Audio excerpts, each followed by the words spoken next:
17 anyos si Lily nang matuto siyang makihalubilo sa iba't ibang klase ng tao. Matuto ng kung ano-anong trabaho. Bawat isa sa kanilang 5 babae na alaga ni Miss Jackie ay nagtatrabaho ng 3 buwan sa magkakaibang kumpanya.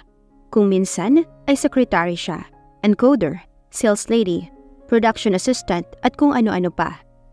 Bagamat magkakahiwalay silang 5, pagdating ng gabi ay sa bahay ni Miss Jackie pa rin sila umuwi. Sa pag-uusap nilang 5 ay napatunayan nilang hindi nagkakalayo ang experience nila, lalo na sa pakikitungo sa mga lalaki. Tandaan niyo girls, you must never be intimidated by men. Hanggat maaari, ay huwag niyong ipapaalam sa kanila na kaya ninyo silang talunin. Keep your skills and strength hidden at gamitin lamang ninyo kung malalagay kayo sa panganib. Pero Miss Jackie, paano kung sumusobra na sila? I mean, grabe na ang ginagawa nila. Usisa ni Jonkel. Then, you must learn to teach them lessons nang hindi nila napapansin. Be creative girls. Ang advice na iyon ang ginamit ni Lily para maalis ang sobrang atensyon na binibigay sa kanya ni Harold. Simula kasi na makatulong niya ito sa script ni Forrester, ay nag-akala ang lalaki na magagawa nito ang gusto sa kanya. Malapit-lapit na niyang masampal si Harold. Hindi nga lamang niya magawa dahil baka makarating kay Ezekiel. Baka maging sanhi pa iyon ng pagkawala ng interes ng lalaki sa kanya. Hindi niya mapapayagan yun, lalo na ngayon. Muli niyang sinulyapan si Ezekiel na nakaupo sa mesa nito at nakikipag-usap sa cellphone. Bumagsak ang ilang hibla ng buhok nito sa noo, ngunit hindi iyon pinalis ng lalaki. Nakatuon ang atensyon nito sa sinasabi ng nasa kabilang linya.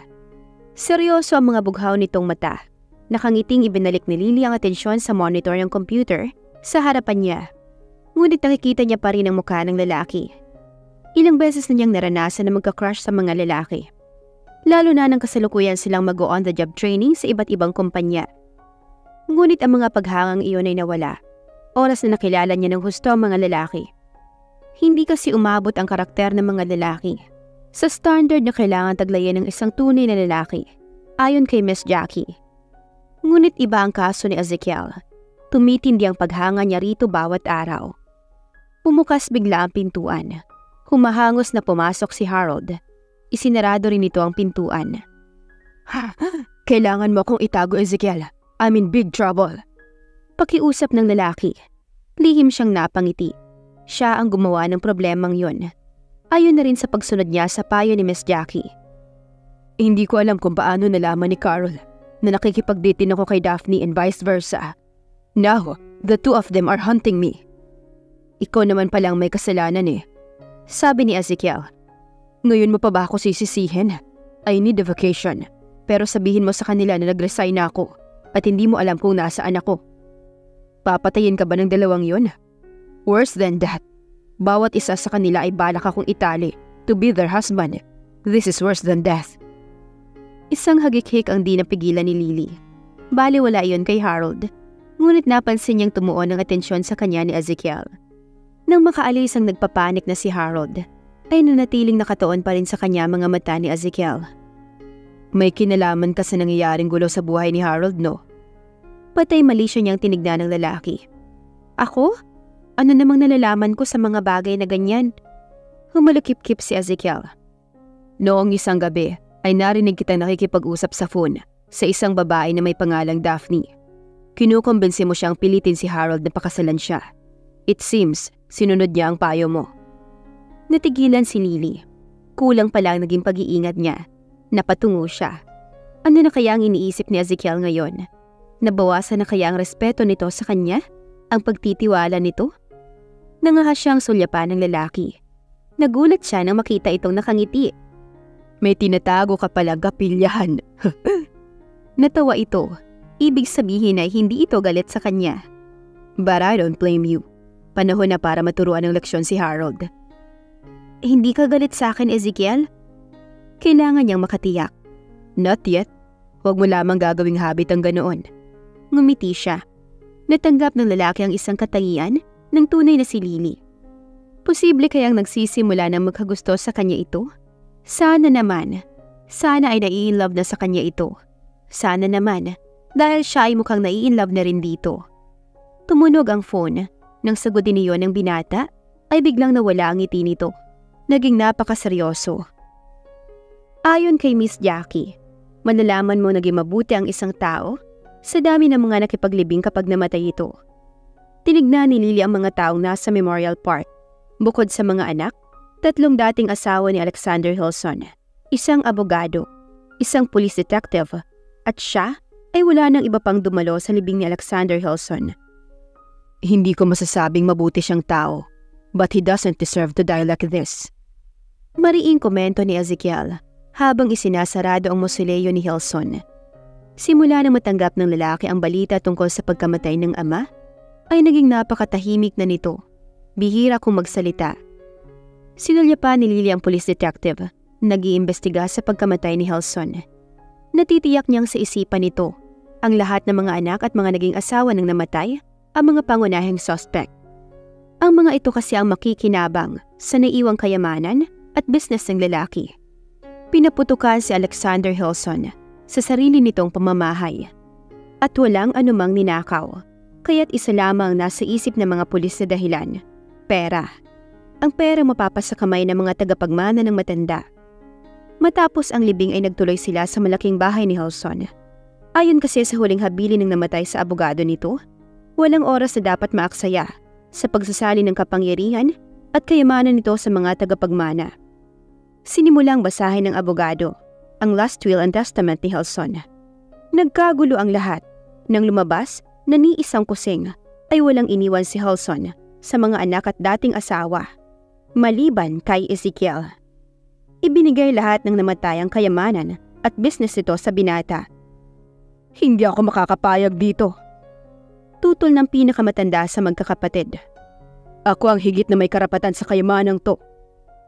Kaya pala tatahi-tahimik ka lamang. Mayroon kang sariling agenda na sinusunod. Ako sanang isang babaeng kapatid nito. I'm his first wife at mas may karapatan ang mga anak ko kaysa sayo.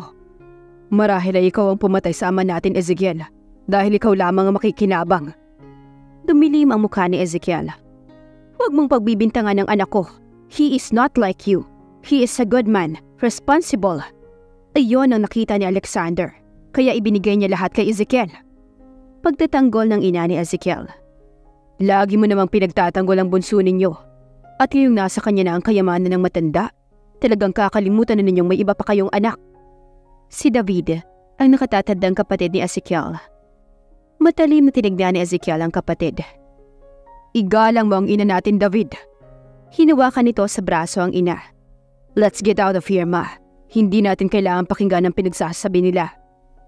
Tinignan din siya ng lalaki. Sinanyas ang sumunod. Nakalabas na sila ng bahay na yun. Hindi pa rin mapalagay si Lily. Oo nga't ng mga bata pa sila, ng mga kasama niya, ay nagkaroon sila ng mumunting awayan. Pero sa paglaki nila ay naging magkakaibigan sila. Magkakapatid ang turingan. Ngunit ang mga kapatid ni Ezekiel na iniwan nila ay parang hindi man lang kamag-anak ng lalaki. Base sa pinakita ng mga ito, posibleng ang isa sa mga ito ang pumatay sa matanda.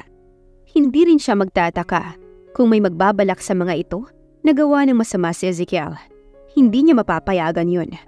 Dadaan muna sa kanya ang sino mang magtatangka sa buhay ng lalaki. Tiniyak muna ni Costas na may maganda siyang balita kay Gio bago siya nakipagkitang muli dito. Natagpuan niya ang lalaki sa likod bahay nito, nagta-target shooting. Normal na gamit sa ganitong target shooting ang inahagis na bilog na piraso ng clay. Ngunit walang makuhang satisfaction doon si Gio. Ang tinatarget nito ay mga buhay na ibon na pinakakawala ng assistant nito. Sir, natukoy na namin kung sino talaga ang nagmamay-ari kay Lily at kung nasaan siya ngayon. Kung ganon, bakit hindi pa ninyo siya dinadala sa akin? Hindi pa kami makalapit. May mga pulis pang nag-iimbestiga. Mahirap nang malaman nila na kami ang pumatay kay Hilson. Bumagsak ang isang dugoang ibon sa lupa. Sabog ang ulo nito. Sharpshooter talaga si Gio. Hinarap niya ang lalaki. Just get her. Malakas nitong utos. Tumango siya. Galing siya sa military at marami na siyang pinagdaanan. Ngunit tanging si Gio pa lamang ang nagbigay sa kanya ng takot. Wala kasing konsensya ang lalaki. At ubod ng lupit nito sa mga taong hindi agad sumusunod sa gusto nito. Mula nang makabalik sina Ezekiel sa New York, ang naging kapansin-pansin ng pananahimik nito. Madalas ay nag-iisip, sa opisina bagamat maayos pa rin itong nagtatrabaho, bihira na itong ngumiti. Wala na ang mga mumunting joke nito sa mga kasamahan. Sa bahay naman, madalas ay nasa terrace ito.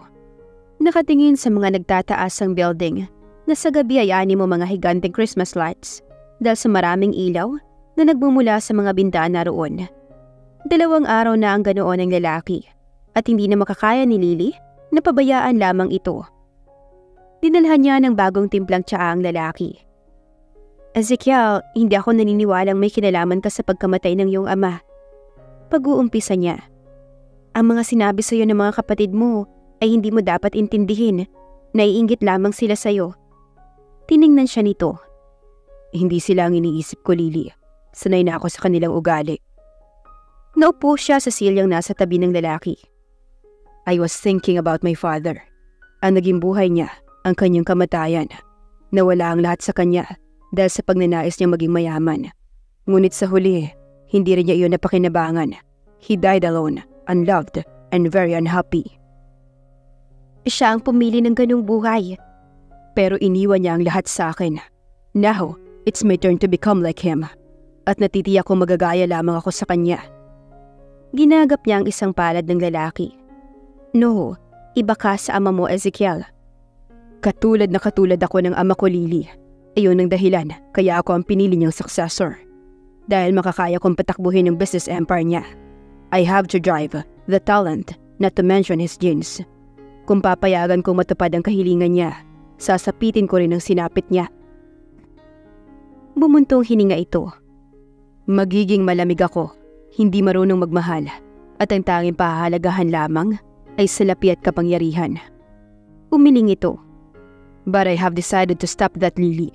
Hindi ko susundin ang ama ko. Anong binabalak mo?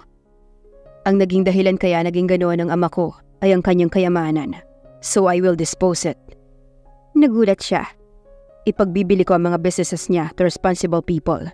Mahirap na ipagkatiwala iyon sa mga kapatid ko. Malulugi lamang ang mga kumpanya. At oras na magawa ko ng cash ang lahat ng assets ng ama ko, ang kalahati nito ay idodonate ko sa mga charity, sa mga scientific research and studies. Ang natitirang 50%, well, hahatiin ko to sa lahat ng mga kamag-anak namin. At ikaw, wala ka man lang bang ititira sa sarili mo? Ikinulong ng binata ang kamay niyang nakahawak dito sa 2 palad. May isang naiwan sa mga ibinigay sa akin ng aking ama. Tumutok sa mukha niya ang mga mata nito. Pakiramdam ni Lily ay nagkaroon ng malakas na tambol sa loob ng kanyang dibdib. Inilapit ng binata ang mukha nito. Dumampi ang labi nito sa labi niya. Binuksan niya ang kanyang bibig. Tinanggap niya ang halik ng lalaki. Nagsimula sa pagiging banayad ang mga labi ni Ezekiel. Ngunit unti-unti ay dumiin iyon, lumalim. Napayakap siya rito. Naghalo ang mga hininga nila. Anumang salita ay hindi na kailangan. Dahil magkadikit na ang mga dila nila. Magkayakap.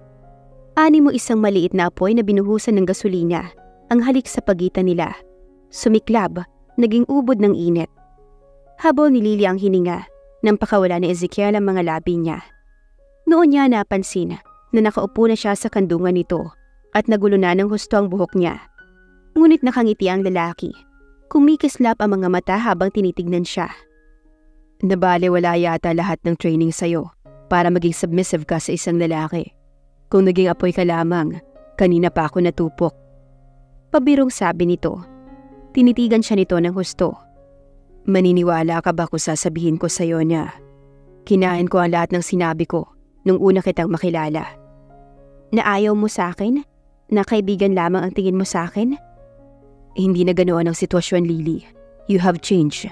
Kasabay din nun ang pagbabago ng feelings ko para sa'yo. I have fallen in love with you. Napahagikik siya. Ngayon ay natitiyak niyang hindi mamasamain ni Ezekiel na malaman at makilala ang tunay na Lily. Hinila siya palapit ng lalaki. Balak ay hagan siyang muli. Ngunit bago naglapat ang mga labi nila, ay tumunog ang doorbell. Istorbo. Reklamo nito. Akmang tatayo ito. Ako na lamang ang titingin kung sino yon. At huwag kang mag-alala, paalisin ko agad sila. Umalis siya sa kandungan ng binata. Agad niyang binuksan ang pintuan. Alam kasi niyang 5 tao lamang ang pinapayagan ng security guard sa baba na makagambala kay Ezekiel. At bawat isa sa mga yun ay kilala niya at mapagkakatiwalaan. Nagulat siya ng 3 hindi kilalang lalaki ang napagbuksan niya. Isa ang agad na naglabas ng armas. Ano kaya ang mangyayari kina Ezekiel at Lily? Sino ang mga lalaking dumating?